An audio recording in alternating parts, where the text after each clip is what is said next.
Welcome everyone. Today we'll have a characters review for the new character Zhongli.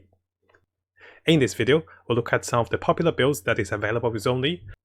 We'll also look into some of the nerfs and also buffs of Zhongli compared to the 1.1 beta. How was it changed and what does this mean for the different builds?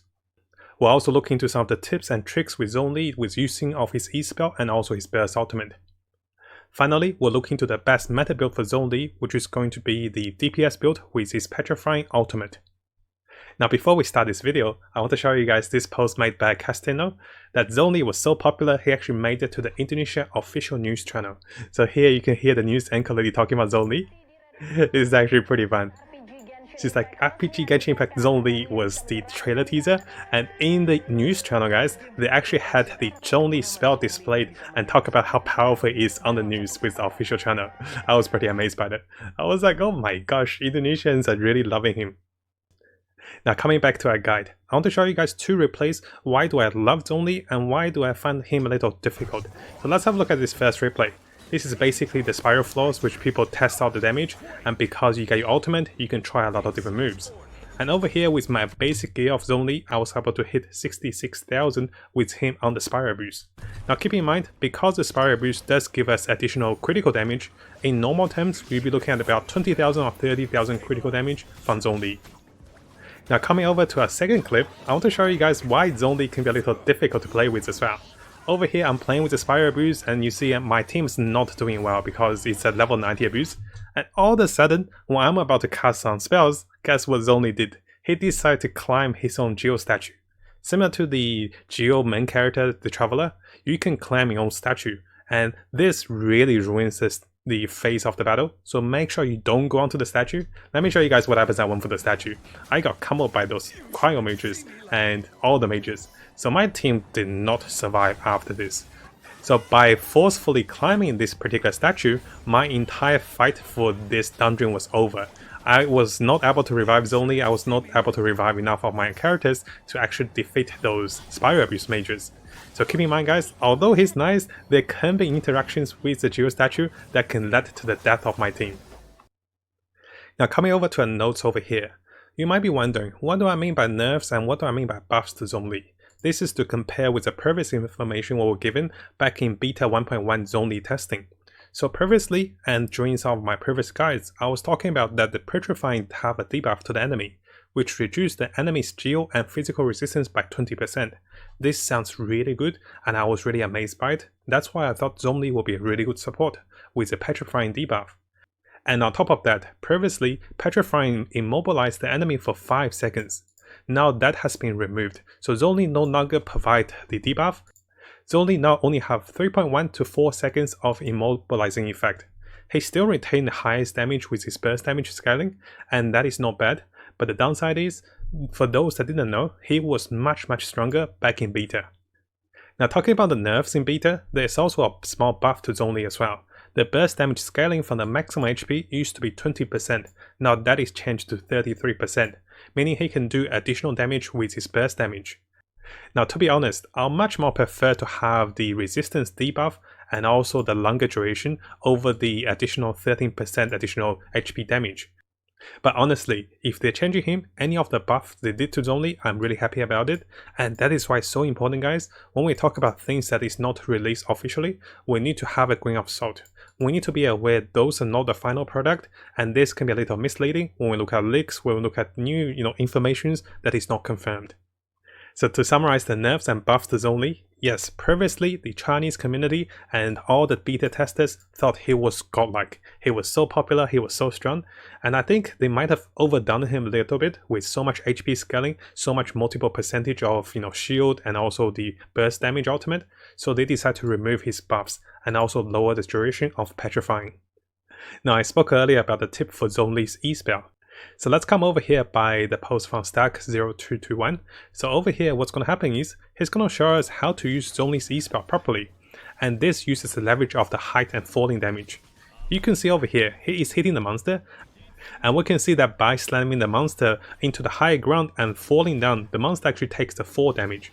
He's going to demonstrate here again with the pike. And each time, every 3 seconds, he casts the E-spell on a press, he can slam the monster into the air, and when the monster falls down, you're dealing 4 damage. and this is incredibly strong because this allows Zhongli to not only just go for his ultimate, he can also be consistently on the field to do the full damage onto the enemies. Keep in mind, this only works for the small or medium-sized enemies, and the mage does not have a shield at the moment. If the mage has a shield, you can't do this properly.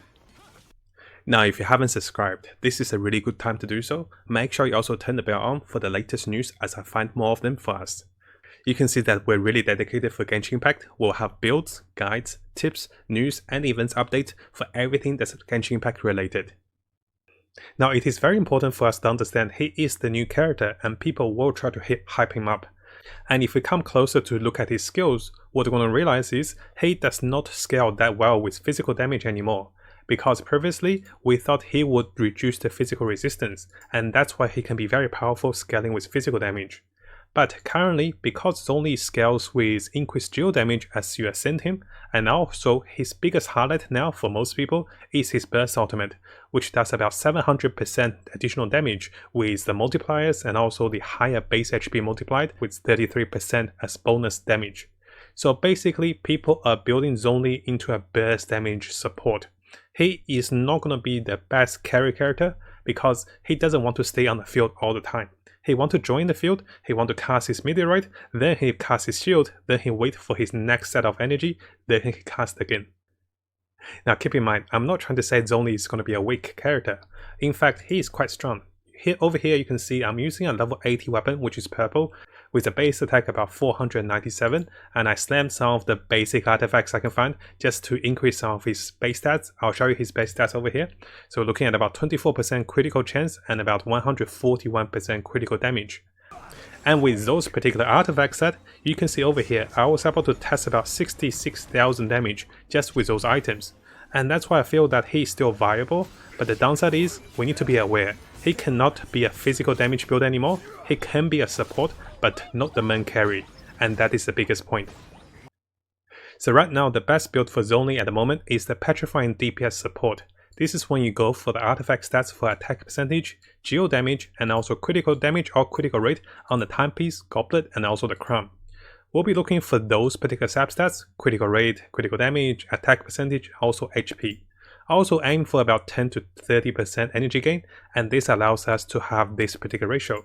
If you haven't seen this ratio before, what it means is for every 5 point of critical rate, we want at least 10% of critical damage, of 7.5% attack, or 8.25% energy gain for the balance of stats. When we have the same main stats, we can compare the sub stats. Currently, there are 4 different artifact sets that can work with Zhongli. For the Noblest Obligate, we can go with the 2-piece for the 20% burst damage, or go with the 4-piece for the 20% attack buff for the whole team after casting his burst ultimate.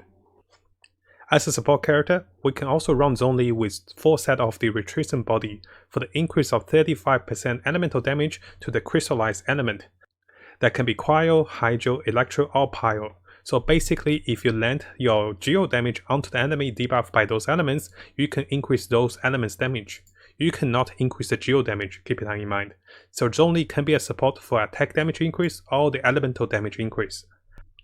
Now depending on the best main stats and also sub stats we can find on the artifacts, we can also go for any of the 2 pieces combined for the best stats for Zhongli. To summarize this video, we had a look at some of the nerfs and also buffs since the 1.1 Zhongli beta. And because of those changes, the Zhongli meta now is leaning towards the geo damage build.